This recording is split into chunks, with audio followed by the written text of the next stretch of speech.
Usapan pulley. Siyempre, JBT, RS8, SIRC. Ang pinaka-paborito ko dyan is itong JBT. Yan, itong JBT. Bakit? Dahil sa rampahan nito.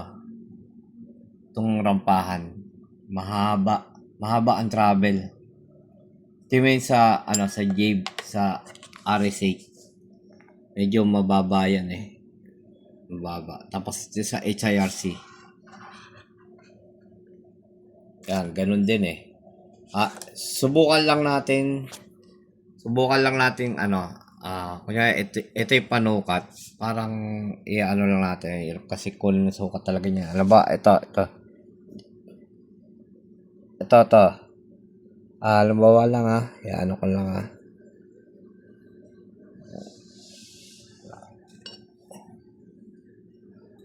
subukan lang natin makuha. Visualize like lang natin. Yan.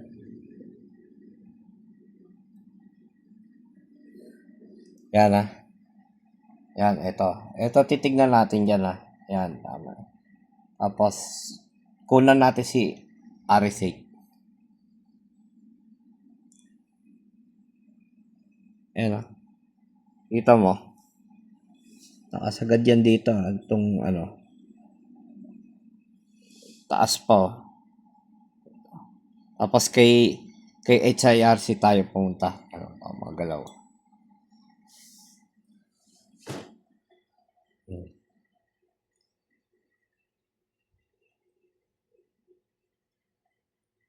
Ayan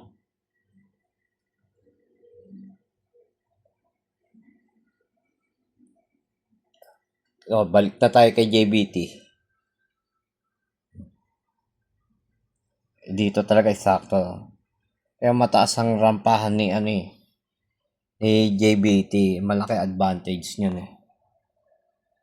Yan ang yan ang nagustuhan ko. Bukod yung angle nito, maganda rin ang angle nito eh. Yan. Pag yan, tong ring na to, papasok yan dyan dito sa loob, kaya mapipisa niya. Maganda nga mag-RPM to eh. Kasi yan sa gusto eh, angle, rampahan. Okay din naman si RS8. Kaso medyo nakabuka yung to. Hindi katulad ni JBT. Talagang yung dito sa belt mas close. Tapos parang RS8 din yung si HIRC, laki din ng buka. Eto, pag nasalpak mo, maangat ang belt eh. Ang ganda angat ng belt. Saka tested to. Nauubos. Ubos to. Pag sa NMAX, pag 2DP gamit mo, ubos yan. Basta naka-third drive ka. Ayun. Kaya, mas gusto ko to. Dahil dito sa rampahan. Ayos na. Usapan lang, pulley. Okay na.